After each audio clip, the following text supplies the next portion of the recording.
अस्सलाम वालेकुम। दोस्तों, जब भी हम किसी स्विस बैंक का नाम सुनते हैं तो जो पहली चीज हमारे दिमाग में आती है वो होती है ब्लैक मनी। दुनिया के सारे बड़े क्रिमिनल्स, माफियाज और करप्ट पॉलिटिशियंस अपनी ब्लैक मनी को छुपाने के लिए स्विस बैंक्स का इस्तेमाल करते हैं। आखिर ये ब्लैक मनी होती क्या है और ये लोग इसे क्यों छुपाते हैं, और वो नंबर्ड अकाउंट जिसमें ये ब्लैक मनी छुपाते हैं उसकी क्या हकीकत है। आखिर स्विस बैंक्स के लिए अपने क्लाइंट्स की इन्फॉर्मेशन को शेयर करना एक क्राइम क्यों है, और क्या आप और मेरे जैसा एक कॉमन मैन स्विस बैंक में अपना अकाउंट ओपन करवा सकता है। दोस्तों, जानेंगे इन सब सवालों के जवाब और स्विस बैंक से रिलेटेड डिटेल इन्फॉर्मेशन इस वीडियो में। That it has been handling dirty money for decades.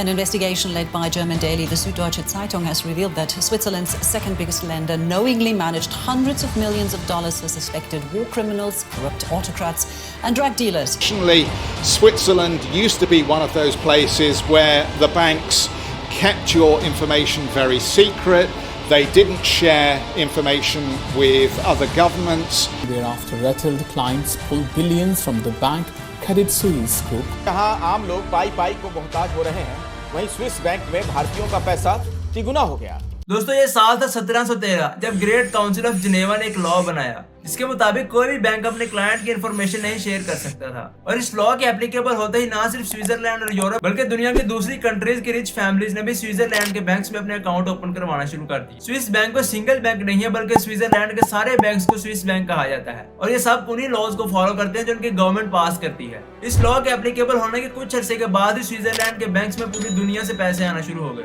जिससे इनकी इकोनॉमी को एक अननेचुरल बूस्ट मिला। इसके तकरीबन 200 साल बाद 1934 में स्विट्जरलैंड की गवर्नमेंट ने बैंकिंग सिक्रेसी के नाम से एक और लॉ पास किया, जिसके मुताबिक कोई भी बैंक अपने क्लाइंट की कंसेंट के बगैर किसी भी इन्वेस्टिगेटिव एजेंसी, यहाँ तक कि गवर्नमेंट को भी उसका डाटा शेयर नहीं कर सकता। और अगर कोई बैंक ऐसा करता है तो ये एक ऑफेंसिव क्राइम कंसीडर किया जाएगा, जिसपे 5 साल तक सजा हो सकती है। इस लॉ के पास होते ही दुनिया के सारे क्रिमिनल्स और फ्रॉडस्टर्स के लिए रास्ते खुल गए। अब वो बगैर किसी को बताए अपनी ब्लैक मनी किसी भी स्विस बैंक में दुनिया से छुपा के रख सकते थे। अब ब्लैक मनी का इतना तज़किरा हो ही रहा है तो पहले ये समझ लेते हैं कि ब्लैक मनी क्या होती है। दोस्तों, हर वो मनी ब्लैक मनी होती है जिस पर टैक्स ना पे किया जाए। अब चाहे वो लीगल सोर्स से या इलीगल सोर्स से, इसे कोई फर्क नहीं पड़ता। अगर आप इस पैसे को बैंक में जमा करवाने जाएंगे तो बैंक वाले आपसे डिटेल्स मांगेंगे और वो पूछेंगे कि ये पैसा आपके पास किस सोर्स से आया है, और अगर आप उस वक्त उनको सूटेबल आंसर नहीं दे पाए तो आप उसी वक्त अरेस्ट भी हो सकते हैं। इसलिए वो लोग जिनके पास ब्लैक मनी होता है वो या तो इसे छुपा के रखते हैं या किसी स्विस बैंक में जमा करवा देते हैं। स्विट्जरलैंड में ये लॉ एप्लीकेबल होने के बाद कनाडा, यूएस और दूसरी G20 कंट्रीज ने इन पर प्रेशर डाला और इनसे कहा कि ये अपने बैंकिंग लॉज को चेंज करें, लेकिन उनकी बार बार रिक्वेस्ट किए जाने के बावजूद भी ऐसा कुछ नहीं हो सका। उल्टा स्विट्जरलैंड ने ये कहा कि वो हर हाल में अपनी बैंकिंग सिक्रेसी को डिफेंड करेंगे।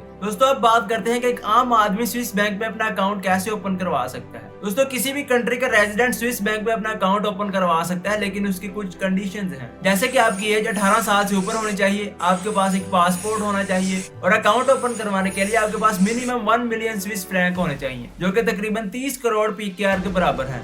उसके बाद आपको स्विस बैंक को यह भी बताना होगा कि आपके पास ये पैसे कहां से आए हैं, और स्विस बैंक भी ये कंफर्म करता है कि आपके पास ये पैसे मनी लॉन्ड्रिंग या टेररिज्म की सूरत में ना आए हों। लेकिन एक बार जब अकाउंट ओपन हो जाए तो आपकी प्राइवेसी उनकी प्रायोरिटी होती है। दोस्तों, स्विस बैंक में अकाउंट 2 तरह के होते हैं, एक नॉर्मल अकाउंट होता है और एक नंबर्ड अकाउंट होता है। नॉर्मल अकाउंट किसी भी कंट्री का रेजिडेंट ओपन करवा सकता है, लेकिन नंबर्ड अकाउंट सिर्फ पॉलिटिशियंस और रिच फैमिली के लोग ही ओपन करवाते हैं। स्पेशल अकाउंट होने की वजह से इस पर बैंकिंग सिक्रेसी के लॉ भी मजीद सख्त हो जाते हैं, यहाँ तक कि पूरी दुनिया में से कोई भी आपके अकाउंट की इन्फॉर्मेशन नहीं हासिल कर सकता। और इसकी सिक्रेसी का आप इस बात से अंदाजा लगा सकते हैं कि अकाउंट होल्डर को सिर्फ एक नंबर मिलता है, और अगर उसे अपने इस अकाउंट में कुछ डिपॉजिट करना है तो उसे फिजिकली स्विट्जरलैंड के बैंक में जाना पड़ेगा। अकाउंट होल्डर्स को सिर्फ ट्रैवलर्स चेक दिए जाते हैं, और अगर उन्हें किसी को कुछ पे करना होता है तो वो इन्हीं ट्रैवलर्स चेक का इस्तेमाल करते हैं। ये बिल्कुल प्राइस बॉन्ड्स की तरह होते हैं और पूरी दुनिया में एक्सेप्टेबल होते हैं, और स्विट्जरलैंड की गवर्नमेंट इनके अगेंस्ट पे करती है। और इस नंबर्ड अकाउंट की सिक्रेसी का लेवल ये होता है कि बैंक के ऑफिशियल भी कभी नहीं ये जान पाते कि इस नंबर के अगेंस्ट किसका अकाउंट है। और इन स्पेशल अकाउंट्स के लिए स्विस बैंक अपने क्लाइंट से $300 पर मंथ तक फी चार्ज करते हैं। स्विस बैंक अपने नंबर्ड अकाउंट वाले क्लाइंट्स को सेफ लॉकर्स भी रेंट करने की फैसिलिटी प्रोवाइड करते हैं, और इन लॉकर्स में वो मनी, ज्वेलरी और इस जैसी आइटम्स रख सकते हैं। और नंबर्ड अकाउंट्स में से भी VVIPs के लिए स्विस बैंक वॉल्ट्स और बंकर्स ऑफर करता है। और इनकी सिक्योरिटी का ये लेवल होता है कि इनमें से कुछ बंकर स्विट्जरलैंड के पहाड़ों में मौजूद हैं और यहाँ जाने के लिए रोड्स का रास्ता जानबूझ के कट किया गया है और यहाँ पहुंचने के लिए हेलीकॉप्टर्स का इस्तेमाल किया जाता है। और किसी भी डिजास्टर और नेचुरल कैलेमिटी की सूरत में भी स्विस बैंक इन लॉकर्स का जिम्मेदार होता है और इन वॉल्ट्स और अंडरग्राउंड बंकर्स का रेंट $5 लाख से स्टार्ट होता है। और अगर किसी नंबर्ड अकाउंट वाले क्लाइंट की डेथ हो जाए तो अगर तो उसने मरने से पहले किसी को अपना नॉमिनी सिलेक्ट किया होगा तो उसका सारा पैसा उस नॉमिनी को ट्रांसफर कर दिया जाएगा। और अगर ऐसा नहीं होता तो स्विस बैंक 10 साल तक इंतजार करेगा,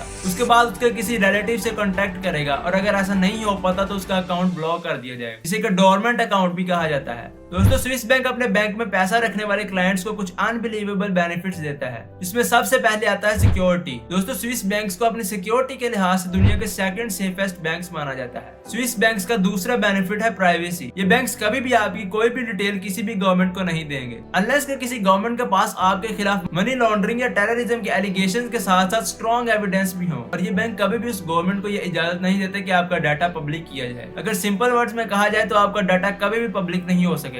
नंबर 3 पे आती है न्यूट्रलिटी। ये कंट्री 1501 के बाद कोई भी जंग नहीं लड़ा, यहाँ तक कि यूएस और सोवियत यूनियन की जंग जिसने दुनिया को मुख्तलिफ 2 ग्रुप्स में डिवाइड कर दिया था, उस जंग में भी ये कंट्री न्यूट्रल रहा और यही वो वजह है कि इंटरनेशनल क्लाइंट स्विस बैंक पर ट्रस्ट करते हैं। नंबर 4 पे आती है इनकी इकोनॉमी, जो कि इतनी सॉलिड है कि 1999 से 2018 के दरमियान इन्फ्लेशन का रेट सिर्फ 0.5% रहा, जबकि पूरी दुनिया में इन्फ्लेशन का रेट 3% था। यानी कि हर साल स्विस फ्रैंक की वैल्यू दुनिया की दूसरी करेंसीज के मुकाबले में 2.5% बढ़ती है। दोस्तों पाकिस्तान के कुछ बैंक्स का सेविंग अकाउंट्स पर इंटरेस्ट रेट 15% है, लेकिन स्विस बैंक्स का इंटरेस्ट रेट -7.5% है, लेकिन फिर भी ये वैल्यू फॉर मनी है और इसकी भी वजह इनकी इकोनॉमी है। 2018 में स्विस फ्रैंक की वैल्यू 112 PKR के बराबर थी, लेकिन आज 2023 में 300 PKR के बराबर है, यानी कि स्विस फ्रैंक की वैल्यू डबल से भी ज्यादा हो गई। अगर आप स्विस बैंक में अकाउंट ओपन करवाते हैं और अपनी करेंसी को स्विस फ्रैंक में कन्वर्ट करवा के इनके बैंक में डिपॉजिट करवा देते हैं तो कुछ साल में ही आपके पैसे की वैल्यू डबल हो जाएगी, जो कि म्यूचुअल फंड, रियल एस्टेट और स्टॉक मार्केट में इन्वेस्ट करने के मुकाबले में 1000 गुना बेहतर है। क्योंकि स्टॉक मार्केट्स क्रैश हो सकती है लेकिन स्विस फ्रैंक कभी भी क्रैश नहीं हुआ। इसके अलावा आप इन्फ्लेशन और टैक्स से भी रिडेम्पशन हासिल कर सकते हैं। अगर आप दुनिया के किसी भी बैंक में पैसा रखेंगे तो इन्फ्लेशन की वजह से आपकी करेंसी की वैल्यू लो हो जाएगी। इसके अलावा आपको अपनी गवर्नमेंट्स को इनकम टैक्स और जैसे दूसरे टैक्स भी देने पड़ेंगे,